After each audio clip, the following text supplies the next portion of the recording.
Assalamualaikum warahmatullahi wabarakatuh. Nama saya Azmi Aulia dengan NIM C1C022036.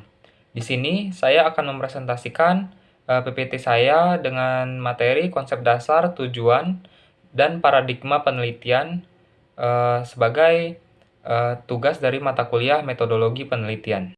Konsep dasar, tujuan, dan paradigma penelitian. Definisi penelitian. Menurut KBBI atau Kamus Besar Bahasa Indonesia, pengertian penelitian adalah kegiatan pengumpulan, pengolahan, analisis, dan penyajian data yang dilakukan secara sistematis dan objektif untuk memecahkan suatu persoalan atau menguji suatu hipotesis untuk mengembangkan prinsip-prinsip umum. Menurut Surjono Soekanto, penelitian adalah kegiatan yang berpusat pada analisis, dilakukan dengan sistematis dan konsisten, dengan tujuan untuk mengungkapkan suatu kebenaran. Sedangkan menurut ahli yang lain, yaitu Donald Ari, menyebutkan pengertian penelitian adalah penerapan dari pendekatan ilmiah pada suatu pengkajian masalah dalam memperoleh informasi yang berguna dan hasil yang dapat dipertanggungjawabkan. Lalu berikutnya kita masuk pada jenis penelitian. Jenis penelitian secara garis besar dikelompokkan menjadi dua. Yang pertama adalah berdasarkan tujuan dan yang kedua adalah berdasarkan metode. Kita akan membahas berdasarkan tujuan. Berdasarkan tujuan, yang pertama penelitian dasar atau penelitian murni merupakan penelitian yang dilakukan secara mendalam terhadap suatu fenomena. Tujuan penelitian ini ialah untuk mengembangkan suatu teori. Lalu jenis penelitian yang kedua berdasarkan tujuan adalah penelitian terapan atau penelitian operasional. Merupakan penelitian yang dilakukan untuk mendapat informasi dan menggunakannya sebagai langkah pemecahan masalah. Lalu yang selanjutnya adalah penelitian tindakan, merupakan penelitian yang dilakukan untuk mencari informasi dan memperbaiki situasi yang ada. Biasanya penelitian ini diterapkan pada objek yang membutuhkan pemecahan masalah. Lalu selanjutnya ada penelitian evaluasi yang merupakan penelitian yang dilakukan dengan mengumpulkan, merencanakan, dan menyediakan informasi yang diperlukan untuk membuat alternatif keputusan. Lalu penelitian pengembangan merupakan penelitian yang dilakukan untuk mengembangkan sebuah produk yang biasanya berkaitan dengan pendidikan ataupun pengajaran.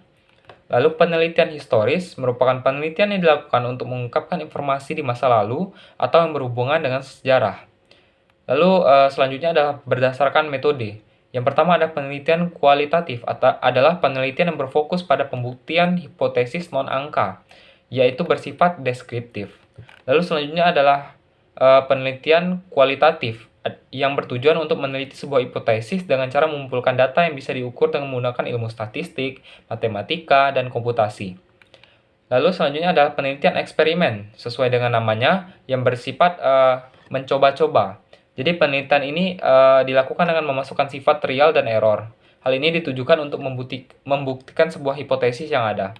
Lalu selanjutnya adalah penelitian deskriptif, yaitu jenis penelitian yang menggambarkan sebuah deskripsi dari fenomena yang diteliti. Lalu yang terakhir adalah penelitian campuran, adalah jenis penelitian yang menggabungkan antara jenis penelitian kualitatif dan jenis penelitian kuantitatif. Selanjutnya karakteristik penelitian. Dari berbagai penjelasan sebelumnya dapat dilihat adanya karakteristik umum dari suatu penelitian. Yang pertama adalah sebuah penelitian perlu mengumpulkan pengetahuan atau data baru dari sumber data primer atau data yang diperoleh secara langsung. Lalu yang kedua adalah penelitian menekankan pada penemuan prinsip-prinsip umum. Selanjutnya, penelitian merupakan investigasi yang bersifat sistematis dan akurat sesuai dengan deskripsi yang sudah dijelaskan sebelumnya. Lalu yang keempat adalah penelitian menggunakan perangkat pengumpulan data tertentu yang harus memenuhi kriteria yang valid dan handal. Lalu penelitian itu bersifat logis dan objektif. Yang keenam, peneliti tidak hanya mencari data yang bertujuan untuk mendukung hipotesisnya. Selanjutnya, peneliti harus mengabaikan perasaan dan preferensi pribadi yang bersifat subjektif karena peneliti harus bersifat logis dan objektif. Lalu, peneliti adalah aktivitas yang penuh kesabaran dan tidak tergesa-gesa. Lalu, peneliti bersedia untuk mengikuti prosedur tertentu sampai pada kesimpulan yang mungkin tidak populer dan membawa ketidaksetujuan sosial. Lalu selanjutnya adalah hasil penelitian dicatat dan dilaporkan dengan cermat. Yang terakhir adalah kesimpulan dan generalisasi disampaikan dengan cermat dan penuh kehati-hatian. Selanjutnya adalah tujuan dilakukannya penelitian.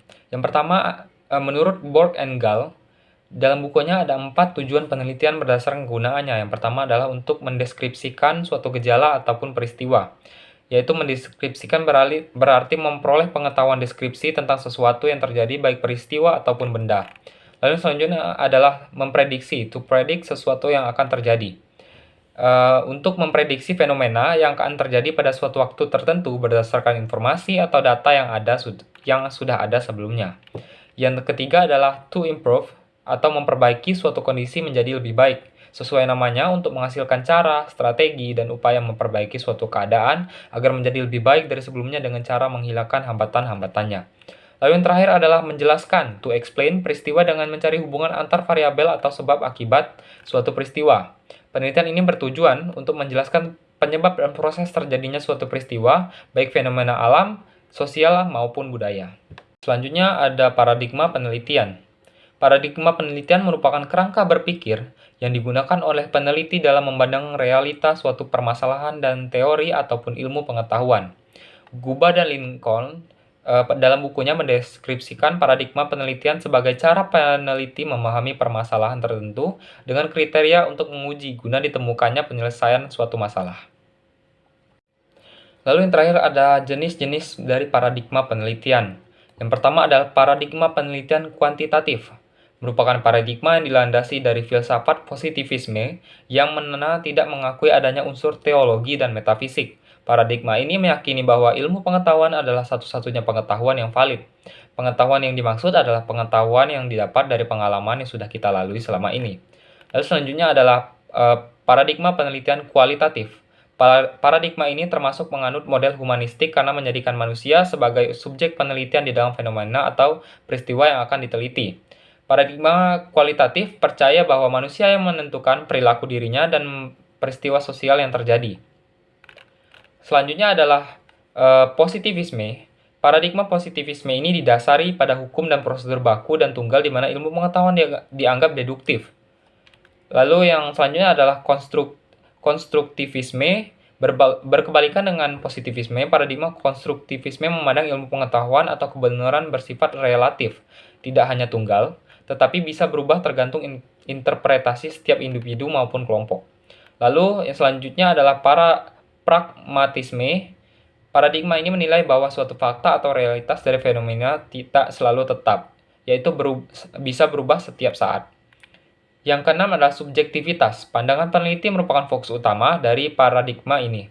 Subjektivitas percaya bahwa pandangan dan interpretasi peneliti merupakan faktor penting dalam suatu penelitian.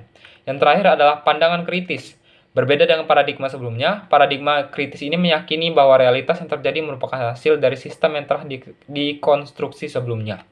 Sekian dari saya, terima kasih. Jika ada kekurangan, mohon dimaafkan.